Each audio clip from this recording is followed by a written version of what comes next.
ยบอกไม่เอาเนี่ยแอปเปิ้ลเมโลโล ना แอปเปิ้ล ओ चप्पल ले लूँ क्या? เด็ปานีไอแลนด์โน I will give 50. อันนี้กับบิวตี้ฟูล150 No, no. Give this one in 50. ไหนอ่ะ तो यही तो है कोरल आइलैंड. सो हम कोरल आइलैंड आए हैं और यही है आज का डे का पूरा trip. Like coral island is an island of course where you do water activities. तो ज़्यादा एक्टिविटीज़ तो मैं पर्सनली नहीं करूँगी because I don't like. And you can see the crowd and Pattaya city written over there behind me. But it's beautiful, but it's too sunny. So अब मैं आपको दिखाऊंगी कुछ glimpses और यहाँ पे कौन कौन सी वाटर एक्टिविटीज़ हैं, कितने में कर सकते हैं. बाय द वे हमारा जो पैकेज था उसमें हम बाय कार आए हैं which was included in the package. तो हमें होटल से Coral Island and Coral Island से होटल वापस का ट्रांसफ़र मिल जाएगा.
So I have reached Coral Island. और जो मैंने अभी आपको दिखाया था वो पटाया सिटी थी. Basically this is the coral island. This is so damn beautiful और बहुत ही सुंदर है. लेकिन थोड़ी धूप है तेज़, लेकिन but it's okay, it's worth it.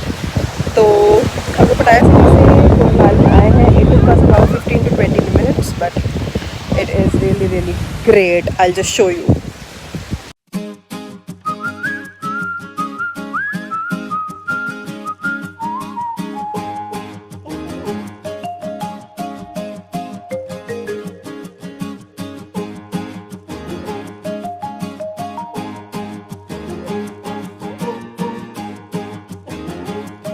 तो अब मैं जा रही हूँ यहाँ की लोकल मार्केट बिकॉज़ हमने कुछ भी शॉपिंग नहीं करी थी because of the coral island. तो शॉपिंग रह गई थी थोड़ी बहुत यहाँ से जो भी करनी है.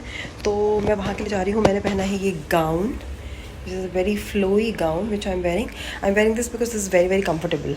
तो इसलिए और अभी आपको दिखाऊँगी यहाँ की लोकल मार्केट कैसी है. So come with me.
น้องสิคอยอยู่ทรงแห่งใจอายบ่สู่เขา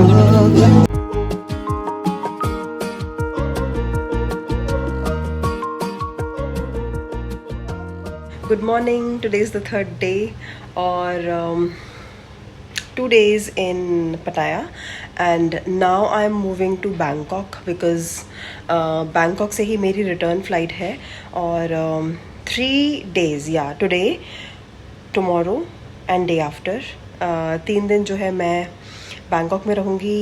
वहाँ की मार्केट एक्सप्लोर करेंगे, बहुत कुछ एक्सप्लोर करेंगे और देखेंगे वहाँ पे क्या क्या है. वैसे आई थिंक वहाँ पे टेम्पल्स भी हैं, बुद्धा टेम्पल एंड ऑल, ऐसे मैंने सुना है, तो वो एक्सप्लोर करेंगे. और अभी मैं रेडी हूँ,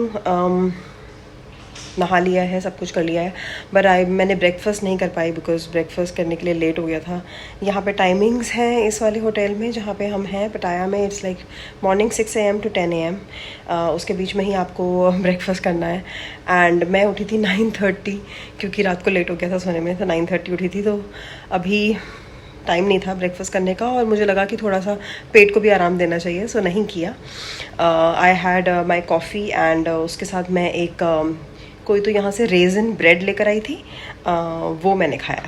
और मैंने थोड़ा सा फ़िल्टर वाला कैमरा यूज़ कर रही हूँ क्योंकि आई डोंट नो, आईफोन के साथ ये प्रॉब्लम है कि उसमें कुछ ज़्यादा ही क्लियर दिखता है. एंड आप गंदे दिखते हो यार, मतलब आप लिटरली गंदे दिखते हो. अगर आप लोगों का भी ऐसा मानना है, अगर आप लोगों के पास आईफोन है तो please comment down and let me know कि ऐसा मुझे ही फील होता है या सबको ही ऐसा लगता है कि आईफोन का कैमरा बहुत क्लियर है and that's why you know इतना ज़्यादा क्लियर है कि आपके बहुत छोटे छोटे फ्लॉज भी दिख जाते हैं. स्पेशली आईफोन 13 मैं कहूँगी, एंड अब तो आईफोन 14 भी आई थिंक आ गया है, कहीं कहीं आ गया है, कहीं कहीं नहीं आया.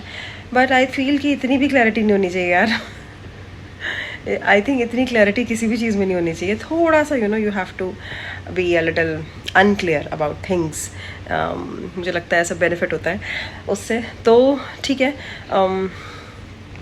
मैंने जैसे बोला कि मैं रेडी हो गई हूँ, बट यहाँ की कुछ चीज़ें हैं जो कि मुझे पसंद नहीं आई थाईलैंड की, वो आप लोगों को बताना चाहती हूँ, सो दैट कि अगर आप लोग आएँ और सेम चीज़ एक्सपीरियंस करें तो आप लोग पहले से अवेयर हों and will not be shocked और surprised, specially by the way the people behave. So यहाँ पे जो है people, I would not say they are bad, but they are they are very straightforward and they are kind of rude, arrogant also. क्योंकि हम यहाँ पे बहुत सारे लोगों से डील किया. पहली बात तो यहाँ पे लोगों को इंग्लिश ठीक से आती नहीं है, अगर आती भी है तो उनका एक्सेंट ऐसा है कि आपको समझने में टाइम लगेगा और अपनी बात समझाने का टाइम लगेगा. So you can use more of hand gestures and things like that. तो वो एक चीज़ है. और दूसरी चीज़ ये कि यहाँ पे लोग थोड़े से रूड हैं, एरोगेंट हैं, they don't want you to speak so much. Like हम इंडियंस की आदत होती है कि हम हर जगह बार्गेनिंग करने लगते हैं. तो यहाँ पे भी ऑब्वियसली मैंने बार्गेनिंग करी है. मैंने हर चीज़ बार्गेनिंग में ही ली है. लाइक मैंने ऐसा कुछ भी नहीं है जो मैंने विदाउट बार्गेनिंग ले लिया हो, because that is I think in every Indian genes. तो बार्गेनिंग तो करनी बनती है, तो मैंने बार्गेनिंग करी है. और but they were not so happy with the bargaining. So जब भी मैं किसी से कुछ बोल रही थी तो दे वर लाइक कि don't talk so much, you talk so much, you know, and we don't like people talking so much. They will say this straight on your face, and then I'm like, okay, it's fine, but still I want this and this much. मतलब देना है तो दो, वरना मत दो यार. ठीक है, हम लोग को तो बार्गेनिंग करने की आदत है तो हम करेंगी. तो मुझे बताना अगर आप लोग भी गए हो थाईलैंड और आपका भी सेम एक्सपीरियंस रहा है बार्गेनिंग को लेकर और लोगों को लेकर. बाकी कुछ चीज़ें हैं जो मैं और बताना चाहती हूँ आपको. लाइक जब भी आप आएँ, अगर आप पैकेज से आ रहे हैं तो मेक श्योर कि आपका जो पैकेज है वो आप अच्छे से समझ लें, बिकॉज अगर ऐसा नहीं है तो फिर आपको बड़ी प्रॉब्लम हो जाएगी. क्योंकि पैकेज में लिखी होती हैं आधी अधूरी चीज़ें, थोड़ा डिटेल में आप तब जाते हो जब आप उसको रियली में एक्सपीरियंस करते हो. लाइक फॉर एग्जांपल हमारे पैकेज में जो है ये था कोरल आइलैंड, जहाँ हम कल गए थे. तो कोरल आइलैंड में इट वॉज़ लाइक कि हमें वहाँ पे जाना है एंड वो पैकेज में है, कोरल आइलैंड पैकेज में है एंड लंच है वहाँ पे। उसके अलावा कोई चीज़ें नहीं थी। उसके अलावा चीज़ें जो वहाँ पे लोग करते हैं वो है वाटर एक्टिविटीज़। तो वाटर एक्टिविटीज़ हमारे पैकेज में इंक्लूडेड नहीं थी। तो मेक श्योर अगर आप पैकेज ले ही रहे हो तो यार वाटर एक्टिविटीज़ भी अपने ट्रैवल एजेंट को बोलो कि उसमें डाल दें। आई थिंक वहाँ पे 3 या 4 या 5 वाटर एक्टिविटीज़ होती हैं, हमारे में एक भी नहीं थी। 2 कुछ करने का इतना शौक नहीं है, लेकिन फिर भी अगर 1-2 होती तो मे भी हम कर लेते। ठीक है, तो ये एक चीज़ है। दूसरी चीज़, अपना पैकेज अच्छे से समझ लो, क्या चीज़ इंक्लूडेड है, क्या चीज़ एक्सक्लूडेड है। ठीक है, ताकि वहाँ पे जाके कंफ्यूजन ना हो। और जैसे हम गए हम कोरल आइलैंड, तो एक्चुअली हम कोरल आइलैंड तो अलग आइलैंड है, you know, it's not, you they will take you to a point in Pattaya city and then वहाँ से वो आपको कोरल आइलैंड लेके जाएंगे। तो हमारे साथ प्रॉब्लम ये हुई कि हम खुद ही चले गए कोरल आइलैंड, क्योंकि हमें वहाँ पे किसी ने रिसीव नहीं किया, you know, there was nobody to receive us. And हमें लगा कि यही है कोरल आइलैंड, पटाया सिटी का जो बीच है उसको कोरल आइलैंड बोलते हैं, क्योंकि आप अगर फर्स्ट टाइम आ रहे हो तो फिर आपको नहीं पता चलेगा। तो हमको वही लगा कि यही है कोरल आइलैंड और अब हमें यहाँ पे खाली लंच मिलेगा और बाकी चीज़ें हमें खुद ही करनी है। तो उन्होंने बोला कि हम आपको बोट से लेके जाएंगे and that they showed us as an activity. तो उन्होंने बोला कि आपको वहाँ लेके जाएंगे बोट पे एंड 15 मिनट्स का वो है पूरा। This is how they scam you, you know. उन्होंने ये मुझे अच्छे से याद है, अच्छा मुझे अभी याद आया कि उन्होंने बोला था कि आपको 15 मिनट्स का हम एक राइड देंगे बाय बोट, स्टीमर बोट, और वापस लेके